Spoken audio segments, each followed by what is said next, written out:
Well, we just here in Gibbons Park in London, Ontario, had the pleasure of meeting a photographer, a man named Gary. Gary was very happy to chat with my mom and I. We were just out for a beautiful walk here in the sunshine. Sure, I'll unlock it. And I asked, the reason we got talking is I saw he had a gigantic lens, like a huge lens for his camera. And that was the excuse I used to say hello to him. And I said, "Oh, what are you shooting today?" That was the question.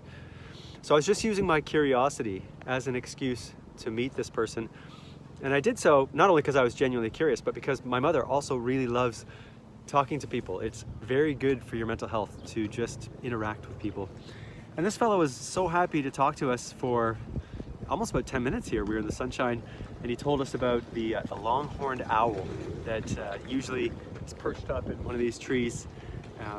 He said, actually, I don't normally tell people this because he doesn't want to bring all these photographers here.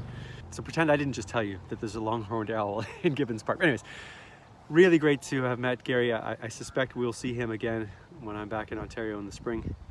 And yeah, just another reminder of how easy it can be to have a conversation with someone if you can just be a little bit curious.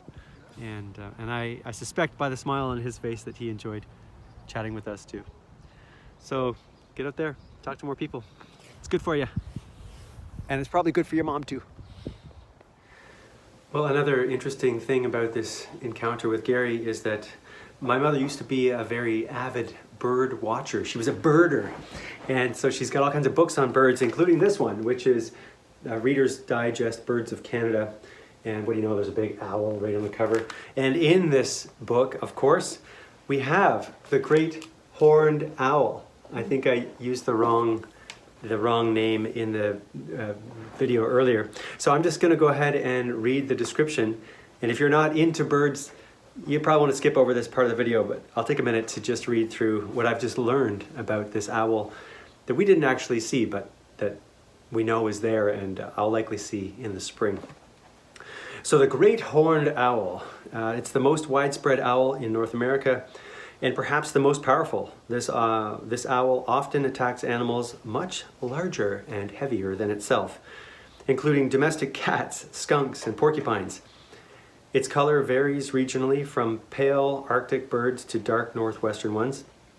It has been the official bird of Alberta since 1977. Fun fact, I live in Alberta and I never knew that. The song, it's a series of 3 to 8 bold, deep hoots, with the second and third hoots often running together. Hoo, hoo, hoo, hoo, hoo. Often described as, "You awake? Me too." Females' hooting is higher in pitch. Behavior, chiefly nocturnal, becomes active at dusk, sometimes hunts during the day, takes wide variety of vertebrates, primarily feeds on mammals, but also eats birds, reptiles, and amphibians.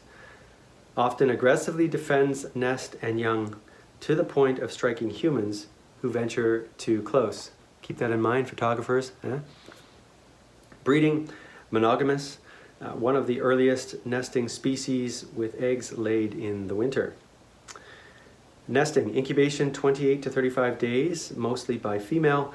Young stay in the nest for 35 to 45 days, fed by both sexes, one brood per year. Population, fairly common to widespread. Birdhouses accepts artificial nesting platforms. Conservation, many are killed by hunters and farmers. And there's some more details as well, but I'll just leave it at that.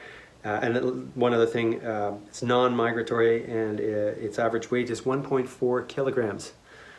So you don't want to mess with the great horned owl. So there's a little more information for you about this owl. And yeah, once again, great to have met you, Gary.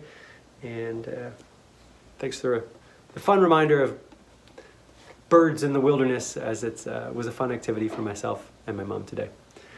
Take good care. Talk to more people.